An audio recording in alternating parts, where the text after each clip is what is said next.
Here we are. Hello, everyone, and welcome to the Leader Transition Institute's July 2025 Learn, Do, Grow, Repeat.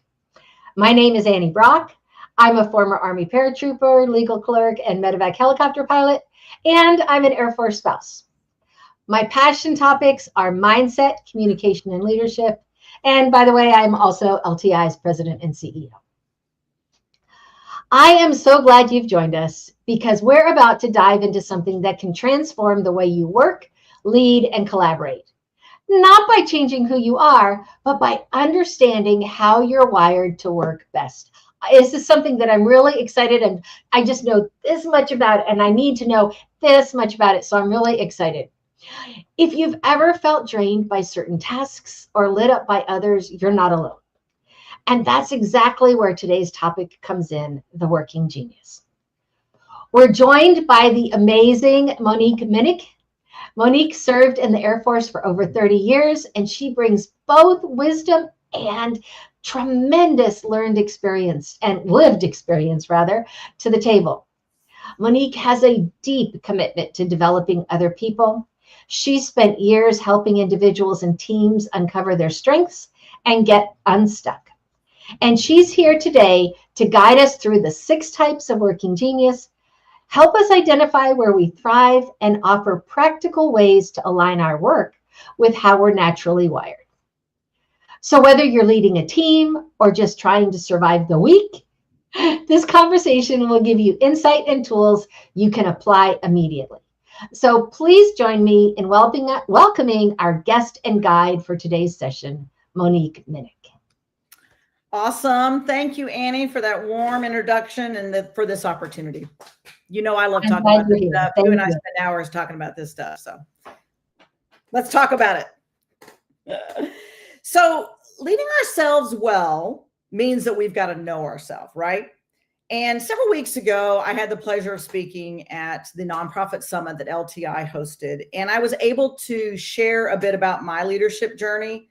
So for those of you that are attending today that attended the summit, some of this is going to resonate with you, but then I've got a whole lot more of a deeper dive when it comes to working genius. So I'm a personality junkie, and I think I've taken probably most of them and a couple of them more than one time, because if I don't necessarily like the results, I'm going to try again. But when you get the same results, you can't say you don't know anymore, right? And so that becomes one of those things about these. And they're great tools, right? I think some of us get shocked by some of the results. Some of us get some, yay, that explains a whole lot. And you get your aha moments. All of that is good because you can't fix what you don't know, right?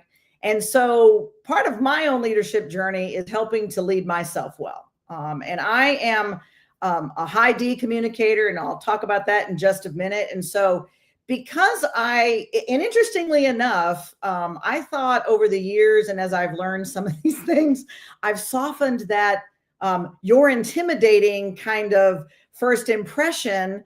But I was recently buying some appliances from a local shop that does refurbishment for a rental property we have. They were delivered today. My husband was taking the delivery, and the young man was telling, my husband, he said, your wife is quite intimidating. And he said, but once I started listening to her, I thought, wow, that woman has lived a lot and she's not so intimidating. And I thought to myself, okay, I've been working on this for a long time. And I know because of DISC and Working Genius. And I told my husband, I said, I entered with a smile. I asked how they were doing. I said, but I did get into I know what I want and this is what I want kind of role. I said, so I guess that's where the intimidating came in. So work in progress. I got to soften that a little bit because I certainly don't want my first impression to be intimidating. And when I looked at some of the folks that had responded to today's session, there are some folks from my past that probably can attest to the fact that I have been Tiger Lady or demolition-ish or whatnot. And there's still points to that. But all in all, the information that I've learned about myself is so that I can bring my best to an organization and to relationships and to also pull the best from folks. And a lot of that is learning to read people well, right? A great salesperson is always taught how to read people. Are you talking with someone that's a feeler? Are you talking with someone who needs statistics? Are you, how does that work? And if you don't spend the time understanding human behavior, more than just parent and child, right? Or more than just your spouse, it will benefit you in the future. And so, quick question for those of you that are online and available. If you've taken at least one personality assessment anytime in your lifetime, drop it in the chat real quick, which one you've taken. If you've taken multiple ones, share those, if you will. So I've done, obviously, the Myers-Briggs while you all are doing that. I did that early on in college, and that was a big eye-opener. It kind of helped explain, how I approached things and how I was wired. And I have moved more towards the middle on that scale, for those of you that have taken it, than back in the day when I was flaming to the right. I think age comes with that. Life experience comes with that. Putting people around you that help shape.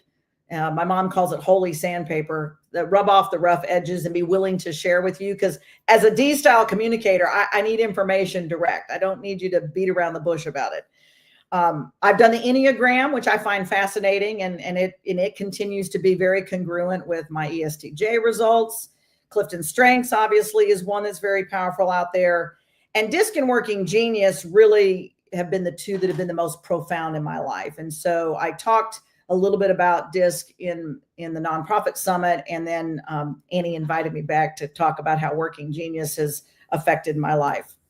So, Annie, you got anybody that's shared what they've, maybe you can even share yours.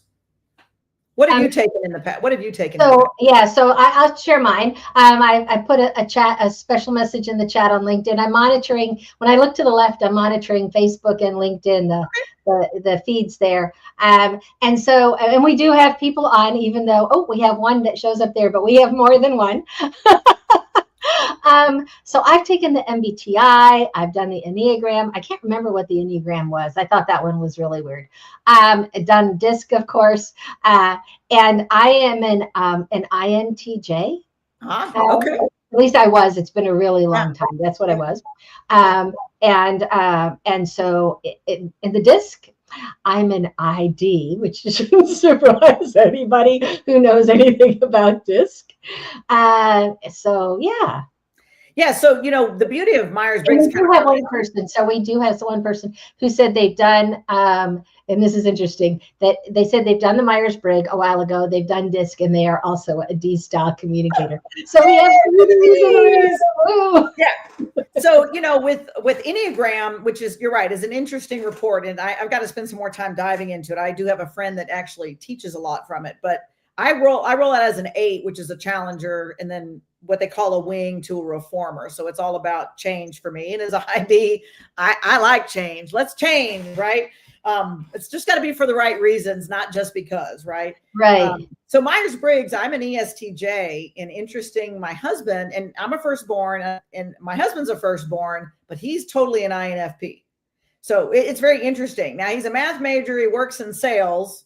So he's in construction sales. And so he really blends a lot of that very well.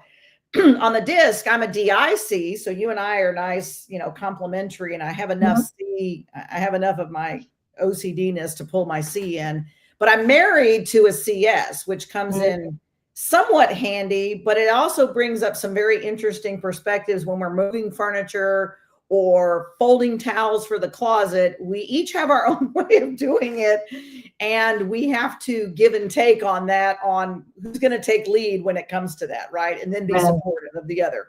But it's all very powerful. And here's the beauty of the common personality assessments. They tell you a lot about you, right? They expose you, your strengths, your opportunities, growth gaps, right? And the two that have been the most effective, as I mentioned, is DISC and Working Genius. And DISC from the perspective of how do I communicate, but also how others communicate. So it's not just about how Monique needs information. It's also making sure that Monique is delivering information the way the person across from me needs to hear it. The default is that we give the way we want it. That's in a lot of things in life, right? I mean, we give as good as we get, right? Or you get as good as you give, however you want to look at that, right? So the disc has been powerful in the sense that I can leverage my strengths. And when I'm working with teams, I can say, okay, these are the things that I do really, really well. And if I'm building a team, it allows me to surround myself with balance. And being military, and many of us on this call have worked in government agencies or military, you get the team you're dealt. I mean, unless you're the wing commander, you don't get to pick your exec or, even your vice sometimes, right? You pick your chief, you get to pick your senior enlisted leader, and maybe some positions on the installation. But in general, you are handed the team, and we all grow and develop at different phases. So while DISC is heavily focused on communication, and for those of you that have never done that or haven't done it in a while, LTI has a great opportunity and can help you with that. And they also have some workshops that will focus on that. Working Genius is really about how you produce. It's productivity based. And Patrick Lencioni talks about it because he initially, I heard him talk a couple of years ago at a conference, and he said when it was first coming out, he really didn't think it was a personality type profile. But the more they've delved into it, there is an aspect of it, about 20%. But the focus is really about production. How do you do work? And where are you in the various stages of work? Because guess what? There's actually a process when it comes to how things get done, right? And the beauty of Working Genius is it now gives us a language and a way to phrase things and be able to identify and talk through it. And so there are 6 fundamental activities. Annie, let's jump to the slides and let's walk through these. There are 6 fundamental activities to work. Okay, so I'm going to walk you briefly through these 6 activities, and then I'm going to share the model of Working Genius, and you're going to start to see the power of why this information and how this information can be really relevant to you. So too many times we get frustrated, underutilized, misunderstood. Is that language resonating with anybody? It's either you have felt that way or you have felt that way about members of your team. Right? Far too many teams experience failure, right? They feel stuck. They're confused. Things are not going well. And we are not sure what's happening or how to tap into those around us. So Working Genius is going to give us this framework that allows us to identify what we do best, what we really want to stay away from, and how that all works. So let me walk you through the 6 activities. We begin with wonder. That's the big W. This is the gift. And I do love this language that Patrick has put to it. It is a gift. It can also be a burden to some. It can be when you're not using it, which is why we talked about burnout to brilliance and harnessing your Working Genius. Because many of us are experiencing burnout because we're actually not in the right seat or in the right role. And we'll talk a little bit more of that later. So wonder, the gift of pondering the possibilities. Greater potential. What are the opportunities in any given situation? We need those kind of people to activate work, right? The next one is invention. And this is the gift of creating original and novel ideas and situations. Spoiler alert, these 2 are not my joys or my competencies. These are my frustrations. I can do them, but I don't like to do them. And so I'll share that a little bit more about that in a minute. The third one is discernment. And this is a gift of intuitively, instinctively being able to evaluate ideas and situations, also sizing, up even people and figuring out where they should fit. Galvanizing is rallying the troops and inspiring and organizing others to take action. And that is totally a gift that I know some people in my life that do it very, very well. Enablement is the 5th.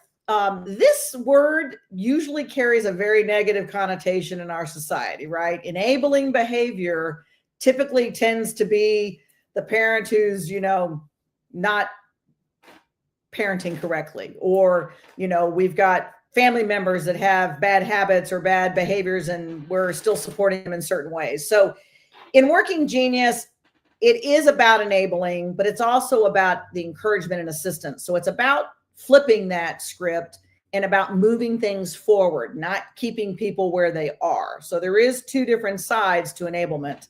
And it is one of my joys. And so I've taken the mantra on and making sure that it's not a negative connotation as we move forward.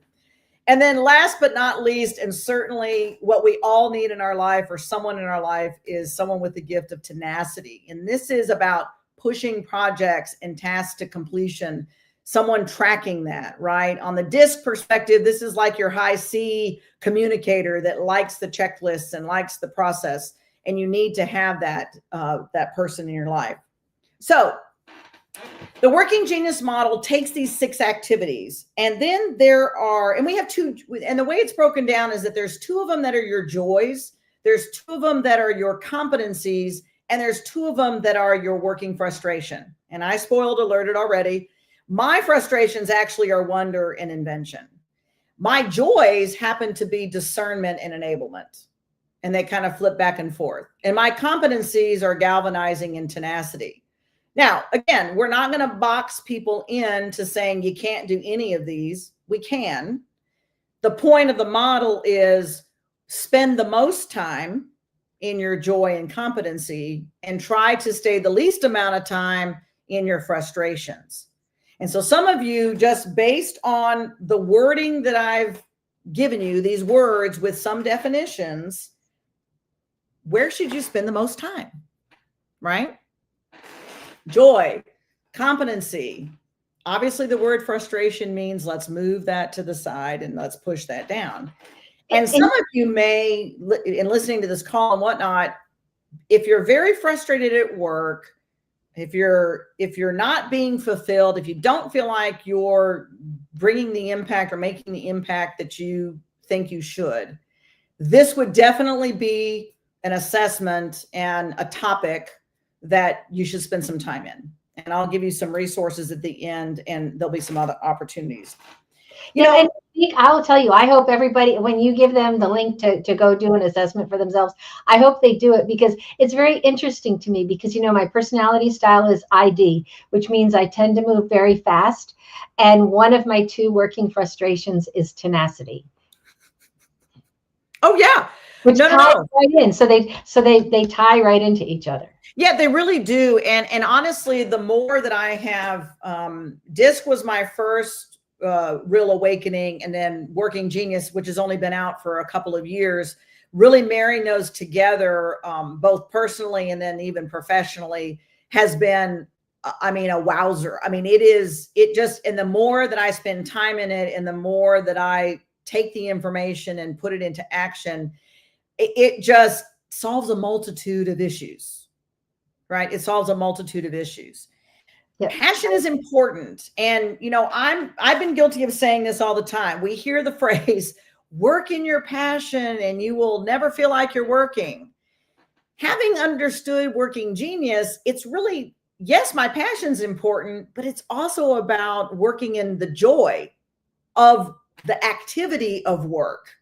So when you can marry both of those together, there isn't a burnout issue, right? It is a brilliance issue. It's not only the industry or the environment that I want to be in, but it absolutely is what am I bringing to that work by communication and productivity. And when you put those together, you know, wow, sky's the limit, right? So yeah, really, I mean, it just seems magical when you get to me. It is. The thought of it just seems magical. It's like, right? It's like, and I'm not going to say it's not a day at the spa, because I do spend some time at the spa, but it's close, because your joy is your joy, right? If you think about the things that bring you joy, if you're into music or artistry or cooking or those things that just require activity, but you're not stressed in those moments, you are being fulfilled on a variety of different levels. That can also be possible in work, which is necessary in order to live, right? I mean, whether it's nonprofit work, whether it's your own business. And this Working Genius model is even more important, I think, for those that want to get onto an entrepreneurial journey, right? The whole virtual assistant dynamic, you know, companies like Belay and some others that provide that. There you go, Annie. Your tenacity is a VA with a C communication style and loves a checklist, right? Loves to push paper, right? My background's in human resources, which is nothing but a paperwork drill and a problem solving. And I see now where my discernment and my enablement has been very powerful in those roles that I've had. And because galvanizing and tenacity, especially tenacity, is a competency of mine, I don't mind working in it, and it's necessary when you're filling out paperwork. Paperwork is not everybody's jam, but it's my jam. And when you're in those roles, there's a satisfaction that comes from that. And this just really helps you, marry that up. So we take the 6 activities, and we're going to move into, there's 3 components that come together to take these activities into the ultimate model. So let's move on to the first component. This first component is called the stages of work. So surprise, surprise, each of the letters actually participate with each other into 3 stages of work. So your wonder and your invention, as you can see, is ideation. This is about coming up with asking the right questions to come up with a solution, right? Are you that person that's always asking questions? Or do you have a person on your team that's always asking questions and seemingly sometimes at the wrong time? And I'm gonna talk about why that is here in a few minutes, right? The second, and probably typically the most overlooked aspect, is activation. And that's where you've got to take what ideation has come up with, and discernment and galvanizing need to put into play a workable idea solution and get people excited about it. So activation, and those of us in the military, a lot of ideation and a lot of implementation before any kind of real thought, right? Hence beta alpha testing back in the day when that first came out, and why it's still so important today. And I'm a firm believer in, learn to fly on your way down if it's in my wheelhouse. But when it starts to affect broader aspects of my life or my team or whatnot, then there is a piece that's real critical. And that's this activation piece that has to do some due diligence with the idea or the solution to make sure it's going to work. And then you hand it off and feed it to your implementation team, which is those with the gifts of enablement and tenacity. Hence the tenacity. I don't know any author who's ever said, oh, I had what it took to actually write the book. No. They've got a team. They maybe have the wonder and the invention, or maybe they've got the discernment.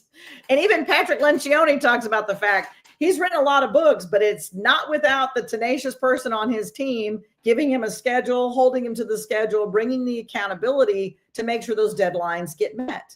And thank goodness for that person, because I love everything he puts out. And it's so powerful in our personal lives and in our community. But if he didn't have tenacity on his team, we would not be learning all the things that we need to learn to be effective, right, in our roles. And so now we go from 6 activities. We've plugged them into these 3 stages. And guess what? Within each stage, you need some responsive and disruptive type of behavior happening. And the line right down the middle, we're going to walk through. So responsive gifts of wonder, discernment, and enablement are basically reacting to the world around them. They are looking at the environment. They are listening to what people say needs to change. And that's the role that they play in each of these stages. When you look at the disruptive, maybe the devil's advocate, right? We've all either been that person sometimes, or we know people that are that way. They provoke change in the world, in their organization, and people around them. So let me give you an example. So wonder, for example, would identify an inadequacy or an opportunity in the world. Maybe it's, you look at a lot of the nonprofits around that are looking at poverty, right? Feeding children, making sure medication is getting where it needs to be. Well, someone with invention had to come up what does that look like? What's the program we're going to put into play? What are some of those solutions, right? And so they take what wonder says is the problem and they go, okay, well, here's a potential solution. Then you've got discernment. And if you notice in that first slide, the arrows move, right? This is not a 1 to an E. It's an I to a D, right? It's an I to and then D to a G, G to an E. And it has to be moving in this sequence to have the most impact. And so discernment would say, okay, here's your solution, and here's some feedback, here are some questions I have, here's some thinking. And once it gets refined, then you get galvanizing, that then starts to get people focused and get their intensity and their energies moving in the right direction, right? So that the implementation team, right, can shepherd. And enablement takes what galvanizing has come up with and shepherds the process into the initial stages. And then we all have got to have the tenacious people on our teams to help us get across that finish line. Now, something interesting in the Working Genius model, and it was one of actually the more profound aspects of this model for me personally, is that Patrick talks about that when it comes to work and when things are not going well, there's two verbs, maybe they're adjectives, I guess they could be both. Two words that come to mind: guilt and judgment. Guilt and judgment. So when people are struggling or failing, they're like, well, maybe I've got a bad attitude. I'm just not smart enough. I'm not working hard enough.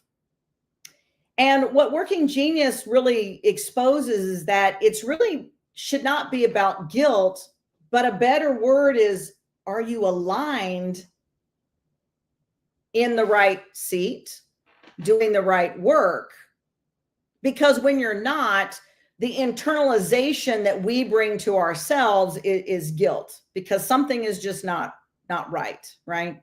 In our health journeys, I'm sure many of us have been to the doctor and said, something is just not right. And I know myself well enough. And sometimes you have to keep going back and over and over and over again to say, yeah, something's not right. I mean, the person across from you is a medical doctor and they have some training, but they're not you in your body. And it's about finding, and sometimes it takes more than one opportunity to figure that out, right? The other one is judgment. And honestly, the guilt is not a thing for me as a high D communicator. I like change. And if it doesn't go well, I just flex and do another. Okay, it didn't work out. I just move on. I do not sit in my feelings when it comes to that. But ESTJ, judging, right? What's been profound about this for me really has been the fact that when people are not doing well, so the person that's feeling the guilt because something is not going right, or they're not smart enough, or they don't feel like they're pulling their weight, they're not quite sure how to describe it. Then there's me watching that going, did I hire the right person? I mean, come on. I mean, this is not that hard, right? I mean, so what happens is I start to formulate judgment about what I'm seeing, and instead of connecting with that person to understand what potentially may be happening. And I over time, I mean, I look back at certain scenarios in my life as a young officer, even in personal relationships with, the first impressions, and hence my intimidating story earlier. I've always said I'm not someone who stands by a first impression, because sometimes those are not correct. And we know with DISC that people in different environments, we all have a personal self, a public self, and a private, right? So when you take all this information, it becomes very important that, okay, something's not right, right? It's as simple as the person who's always on time to work now starts coming in late. Okay, what's happening with that, right? You got to peel back the onion. If things are not going right in the work environment, whether you hired this person or not, the Working Genius model, as well as even DISC, now has educated me to say, okay, let's figure out what this is really about. Is it skill or is it will? Which is something I've always learned, worked on. Is it a skill issue that can be taught?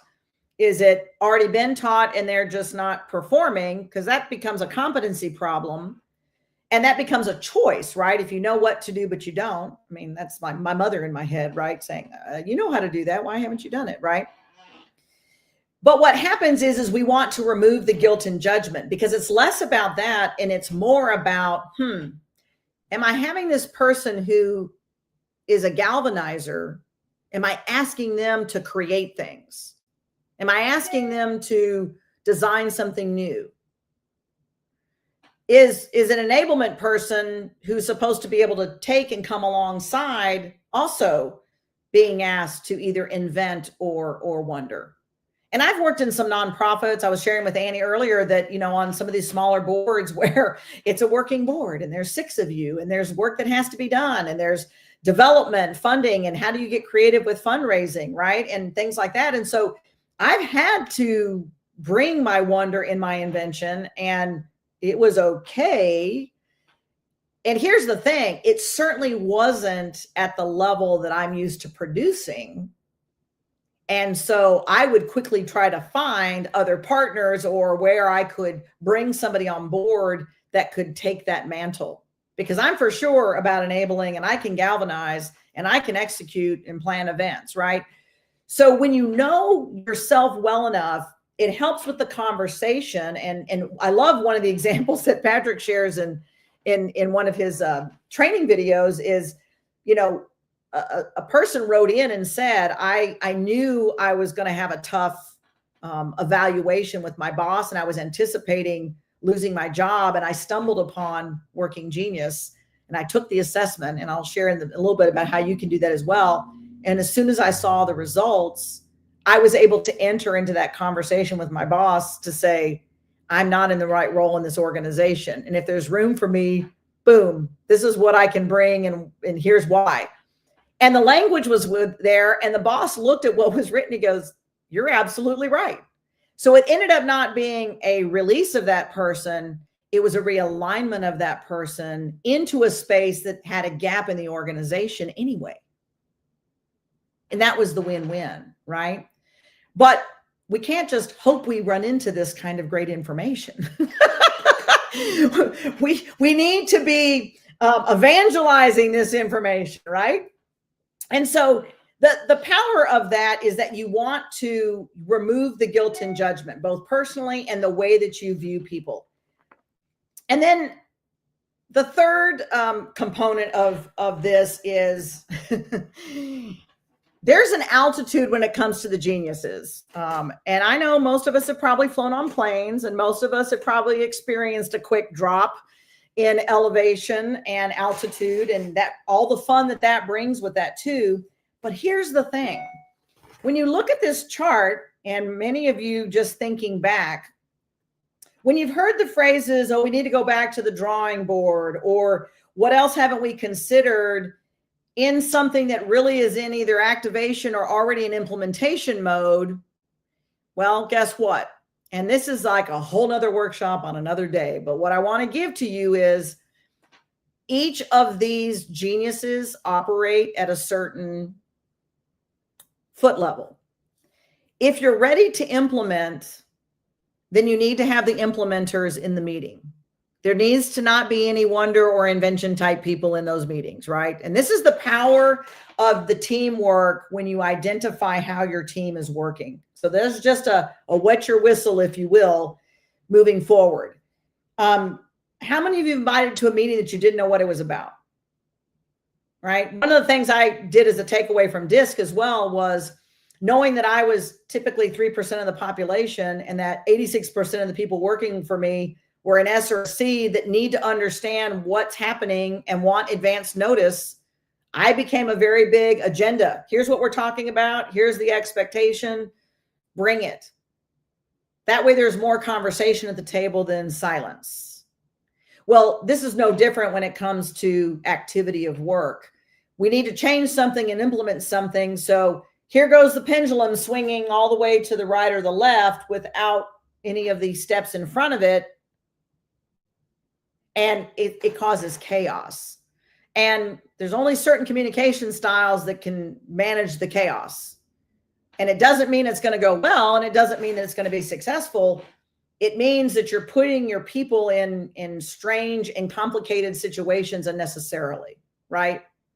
You know, as a D communication style, I tend to think at a higher level, but when I connected it with my working genius, I really am very comfortable in that 20,000 to lower level. I mean, I can sit at I can go to a strategic working group and I can lay out input related to concerns or things that I see that isn't working. That's where my discernment and my galvanize or my enablement can inform, right?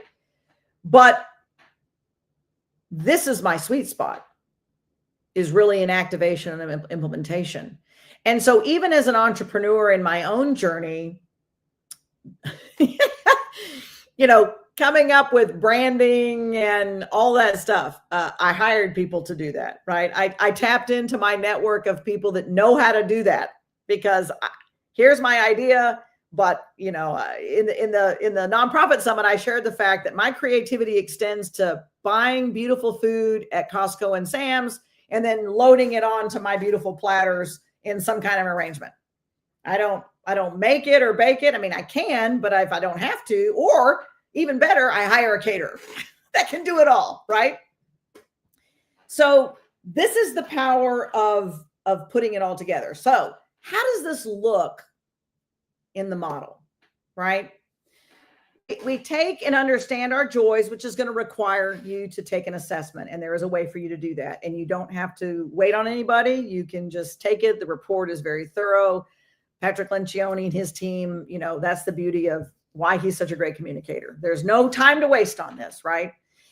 So when you understand the 6 activities and you understand the stages of how they operate, you understand that some of us are responsive and some of us are disruptive. If you'll notice in my own world, I'm actually very much on the responsive side, is from a joy, right? It's about working the solution and bringing those things.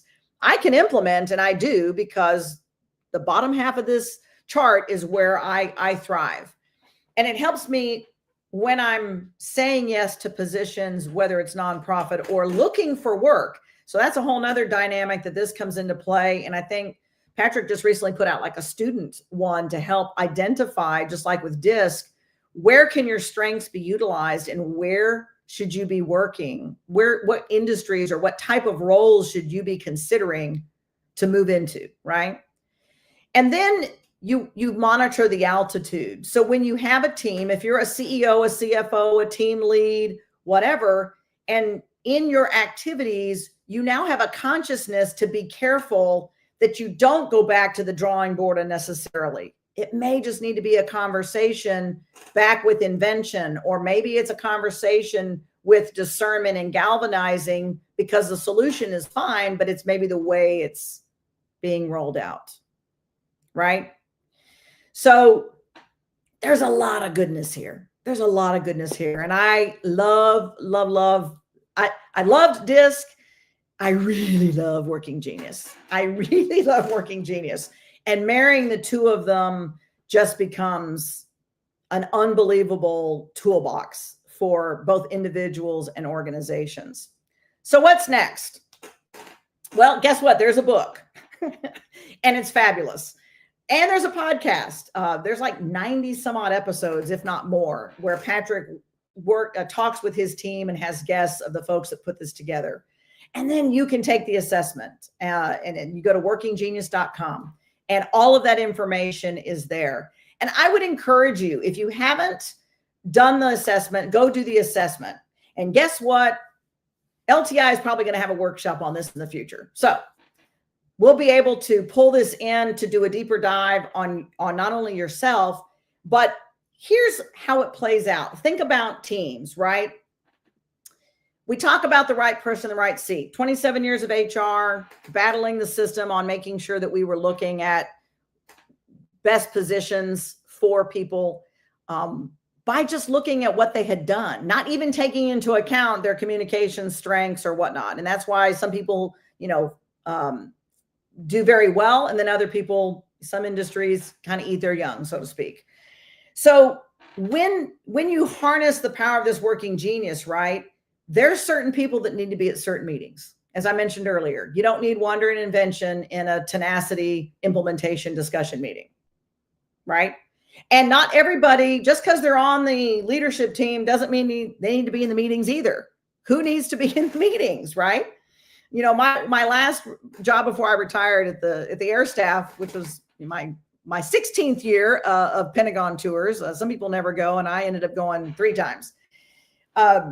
one of the things we talked about was, my boss at the time was all about, well, let's get all the O6s and the div chiefs in these meetings. And I said, boss, this is no. I said, no. I said, you got to handpick the team for what they could deliver. And I said, some of these meetings she's a high C communicator. She wanted a book and then she wanted meetings. And I basically had to say to her, you get one or the other. Because the amount of time it takes us to put the book together is hours, and here's the dollar value of that. Or do you want to have a face-to-face conversation to get your questions answered? And guess what? It's not going to be the division chief or the deputy division chief in these meetings. It's going to be the people that own the process, because that's the question you're asking. So you have to even help people help themselves, right? And so where was Working Genius before I retired? But hey, now it's, it's all good. I mean, I was still moving through the processes and bringing that awareness even without having the right label.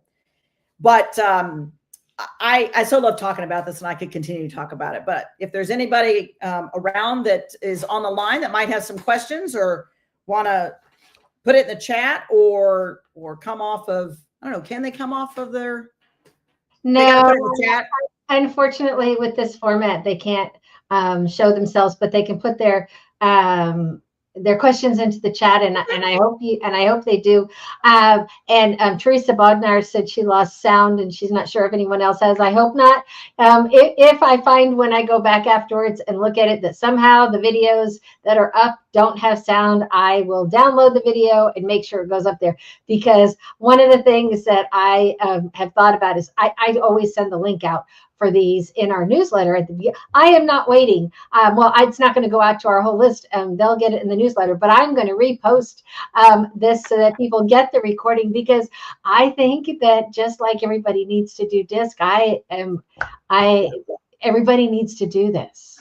Yeah, he's right. It's simple. It is so, honestly, it's a very quick assessment, and and it's only $25, which is what is that? A couple of Starbuckses, and you get the report, and the report itself is so valuable.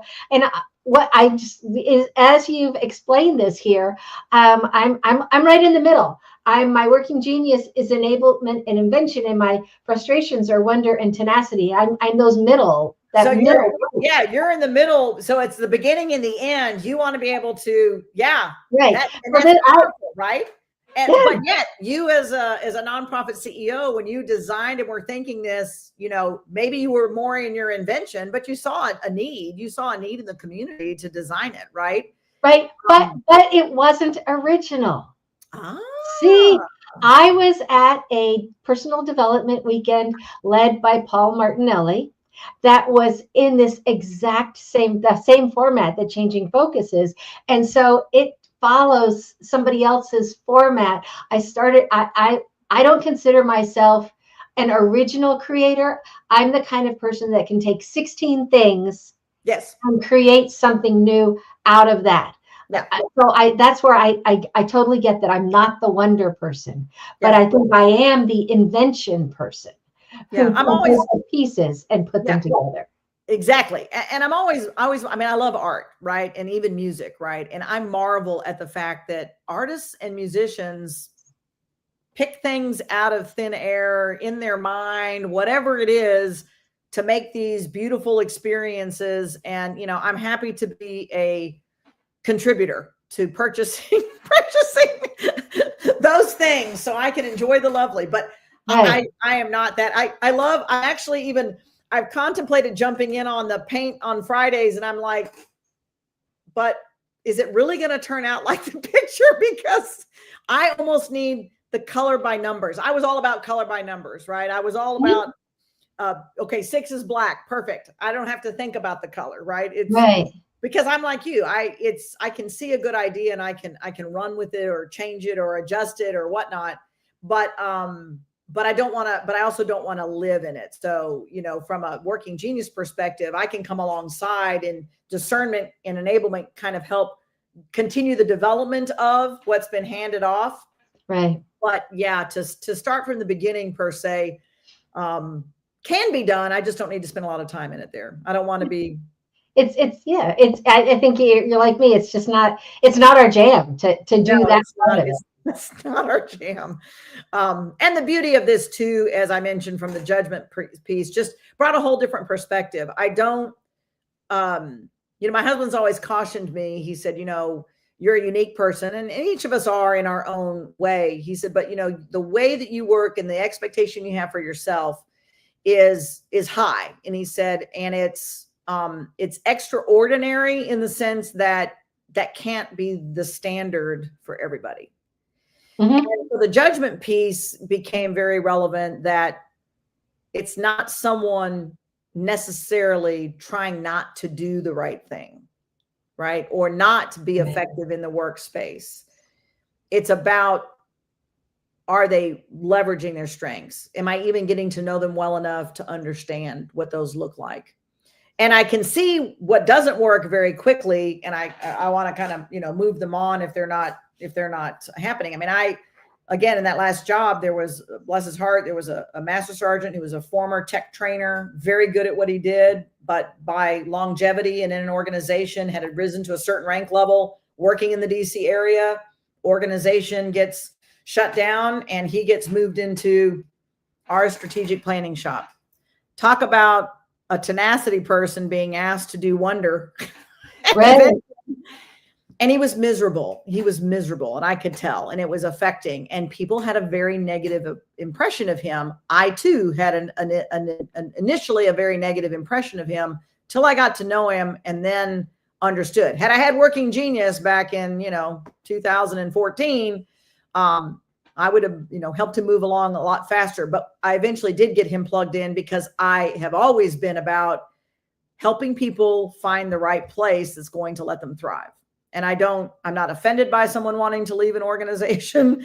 I have never, and people, I would say that to them when I first came into an organization, guys, if this is not, doing it for you, let's find the right place. And they thought I was setting them up for a, get in trouble kind of thing. I was like, no, I said, one of the reasons why I left active duty to go to the reserves is I wanted to control where I was working. I only wanted to work on the things where I could bring my expertise and my best. And a lot of people didn't look at the reserves that way. I understood it and how that could happen. And you have to structure your life around that. But my last 14 years of serving, I only participated in the things that I knew would be a win-win for the Air Force and Monique Minnick. Yeah, and I think that is something that's so key for people who are transitioning out of the military. When you are choosing what you're going to do next, it's really important to know your strengths. And I think where you do your best work. And that's why we use in Changing Focus, we use the growth report because it talks about team roles. Yes. I think that when, I'm contemplating, okay, now I need more money because now I think everybody needs to do the working genius as well. So that then they can know what their communication styles are, what their best team roles are, and then their working genius to be able to really know and choose a position to go after in their it's even in the nonprofit realm, right? If I were to come to, LTI and you would say, I need you to do this, and I know that it's not something, I would say, yeah, that's not, I want to support, but that's not my gift. But I know somebody, right? I mean, it's also important that we as communicators know also, you call it boundaries, call it what you want. But if you know yourself well enough, you need to be able to say, yeah, that's not going to help me bring my best to this organization. And you're going to resent me for it later. And if there's no place for me, that's fine in this role. But you also need to be able to articulate. And I would also tell people this, because I do help people one-on-one, getting into the workspaces. Don't apply for jobs that are not going to leverage your strengths. This is not throwing darts at a dartboard.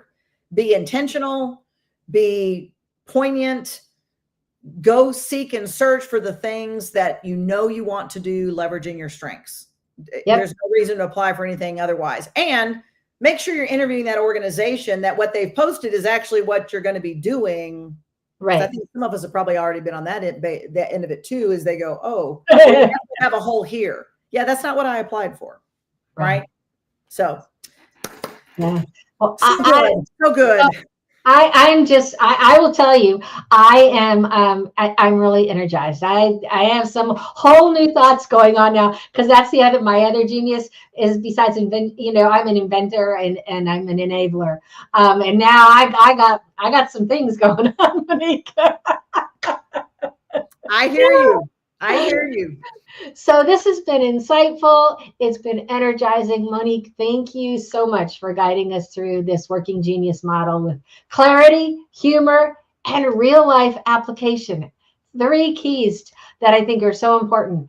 And I think you've helped us see that productivity is not just about doing more. It's about doing the right kind of work, the way that we're naturally wired to succeed. Absolutely. Thank you for the opportunity. I am grateful. Thank you. You're right. We're going to do some more work with Working Genius. So if you've been on with us today, or if you're watching the recording, I hope you're walking away with a better understanding of what your genius might be, your frustrations, and how to build more joy, alignment, and impact into your work and your life. And if you really need to clarify that, go do the Working Genius assessment. Just Google Working Genius, Patrick Lencioni. You'll find it there. It's really easy to access and do, because awareness is the first step. But then we have to do with that awareness. That helps us to grow. So learn, do, grow, repeat. Let this be your next step forward. Now, before we close, I have to take a few minutes to talk about LTI and changing focus, moving from we to me, because if I don't, my team will be really upset with me. Keep the team happy. Yeah. LTI exists to help people get from where you are in life right now to where you want to be. How do we do that? We provide individual, corporate, and government communications and leadership training and coaching. And if you're interested in the specifics of what we do and how we do that, please be sure to reach out to me via email at admin@leadertransitioninstitute.org or message me on LinkedIn. Changing Focus, Moving from We to Me is a free, virtual, hands-on, interactive program for service members, veterans of any era with any discharge, and military spouses. If you're at any point in your transition from the military, we're here for you.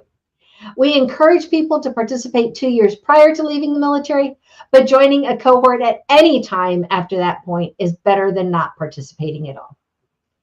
If it's been a long time since you left the military, you should know that we have many alums who participated at 5, 10, 20, and even 33 years out and said their lives were changed for the better because they did. Military spouses, some participate with their service member or veteran, some on their own. Military transition is a team sport, so we love it when spouses are in the cohort. And our next cohort is September 18th to the 21st, so you have plenty of time to sign up and get ready for the process. Thank you again, Monique. Really, thank you. And thanks to all of you for showing up, either live or on the recording. And we'll see you next time, Tuesday, August 26th, 12 o'clock p.m. Eastern Time. See you then.